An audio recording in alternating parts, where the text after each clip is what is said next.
وہ قبلہ کے بدلتے ہی بدل گئے اور اسلام سے منحرف ہو گئے۔ اس طرح ظاہر ہو گیا کہ کون صادق الایمان ہے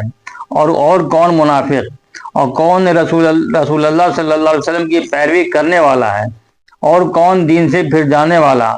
عام کتب تفسیر و سیرت۔ لڑائیوں کا سلسلہ۔ اب تک حضور صلی اللہ علیہ وسلم کو خدا کی طرف سے صرف یہ حکم تھا کہ دلائل اور مواضع حسنہ کے ذریعہ لوگوں کو اسلام کی دعوت دیتے رہیں، اور مسلمانوں کو کفار کی ایذاؤں پر صبر کا حکم تھا۔ اسی لیے کافروں نے مسلمانوں پر بڑے بڑے ظلم و ستم کے پہاڑ توڑے، مگر مسلمانوں نے انتقام کے لیے کبھی ہتھیار نہیں اٹھایا، بلکہ ہمیشہ صبر و تحمل کے ساتھ کفار کی ایذاؤں اور تکلیفوں کو برداشت کرتے رہے۔ لیکن ہجرت کے بعد جب سارا عرب اور یہودی ان مٹھی بھر مسلمانوں کے جانی دشمن ہو گئے اور ان مسلمانوں کو فنا کے گھاٹ اتار دینے کا عزم کر لیا، تو خداوند قدوس نے مسلمانوں کو یہ اجازت دی کہ جو لوگ تم سے جنگ کی ابتدا کریں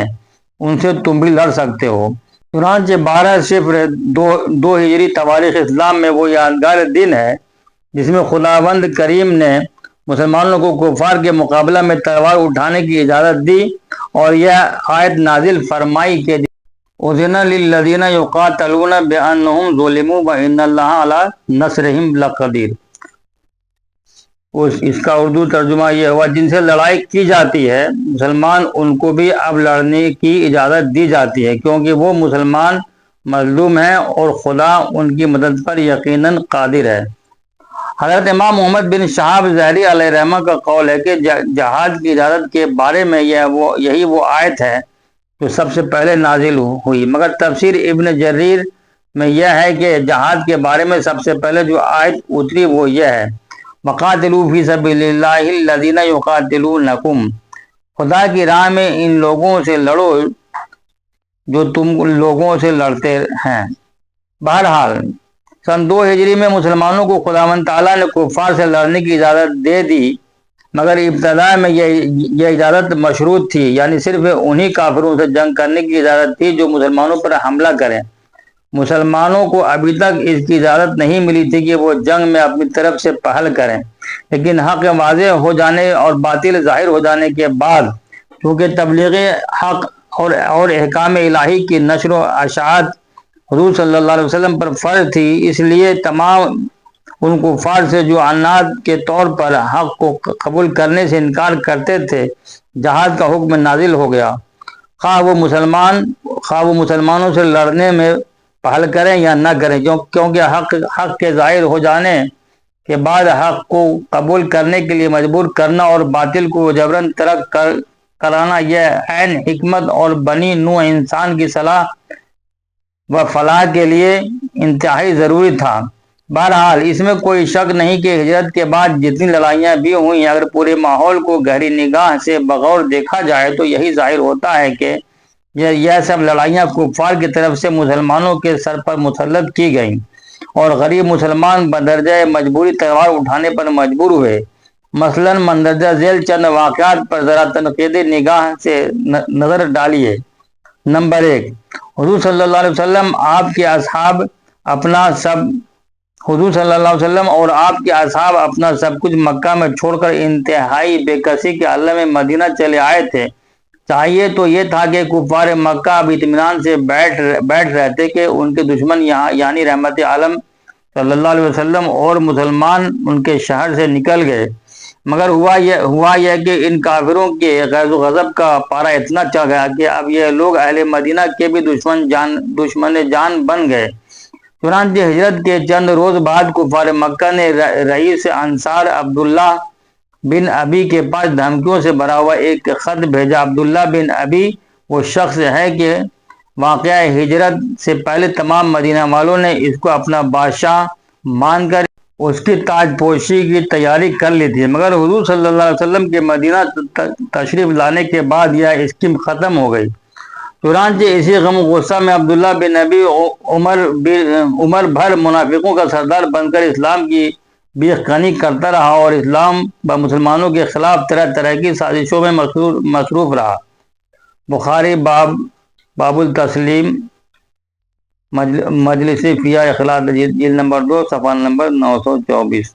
بہرکیف کفار مکہ نے اس دشمن اسلام کے نام جو خط لکھا، اس کا مضمون یہ ہے کہ تم نے ہمارے آدمی محمد صلی اللہ علیہ وسلم کو اپنے یہاں پناہ دے رکھی ہے۔ ہم خدا کی قسم کھا کر کہتے ہیں کہ یا تو تم لوگ ان کو قتل کر دو یا مدینہ سے نکال دو، ورنہ ہم سب لوگ تم پر حملہ کر دیں گے اور تمہارے تمام لڑنے والے جوانوں کو قتل کر کے تمہاری عورتوں پر تصرف کریں گے۔ ابو داؤد جلد نمبر 2 صفحہ نمبر 67، باب فی خبر النذیر۔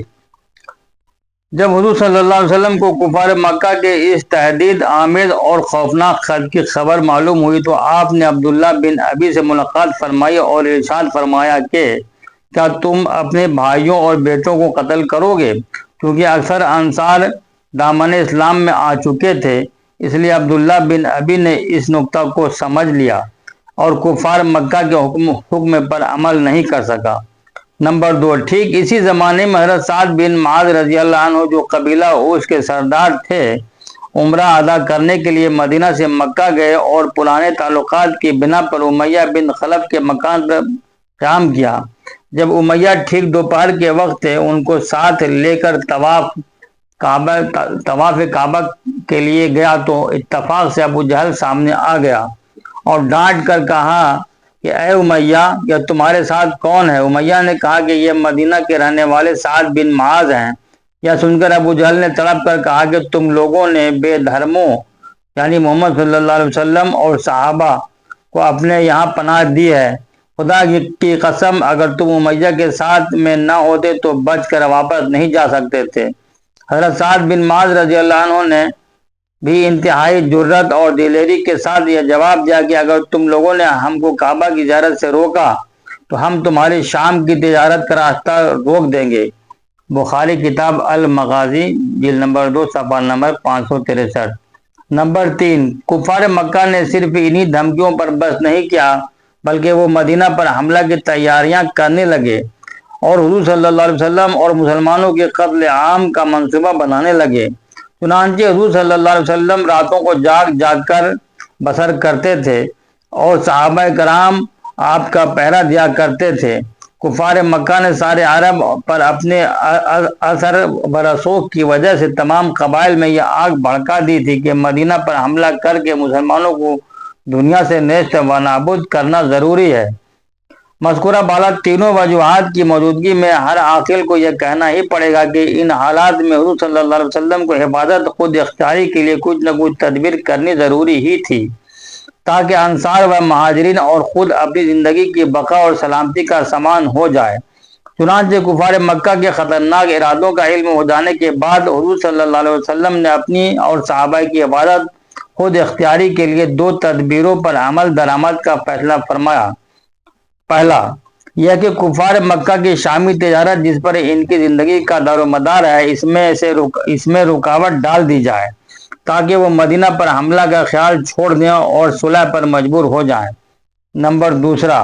یہ کہ مدینہ کے اطراف میں جو قبائل آباد ہیں ان سے امن و امان کا معاہدہ ہو جائے تاکہ کفار مکہ مدینہ پر حملہ کی نیت نہ کر سکیں۔ چنانچہ حضور صلی اللہ علیہ وسلم نے انہی 2 تدبیروں کے پیش نظر صحابہ کرام کے چھوٹے چھوٹے لشکروں کو مدینہ کی طرف میں بھیجنا شروع کر دیا اور بعض لشکروں کے ساتھ خود بھی تشریف لے گئے۔ صحابہ کرام کی یہ چھوٹے چھوٹے لشکر کبھی کفار مکہ کی نقل و حرکت کا پتہ لگانے کے لیے جاتے تھے اور کہیں بعض قبائل سے معاہدہ امن و امان کرنے کے لیے روانہ ہوتے تھے، کہیں اس مقصد سے بھی جاتے تھے کہ کفار مکہ کی شامی تجارت کا راستہ بند ہو جائے۔ اسی سلسلہ میں کفار مکہ اور ان کے حلیفوں سے مسلمانوں کا ٹکراؤ شروع ہوا اور چھوٹی بڑی لڑائیوں کا سلسلہ شروع ہو گیا۔ انہی لڑائیوں کو تاریخ اسلام میں غزوات بسرایا کے عنوان سے بیان کیا گیا ہے۔ انشاءاللہ رحمان باقی اگلے ایپیسوڈ میں۔ خدا حافظ۔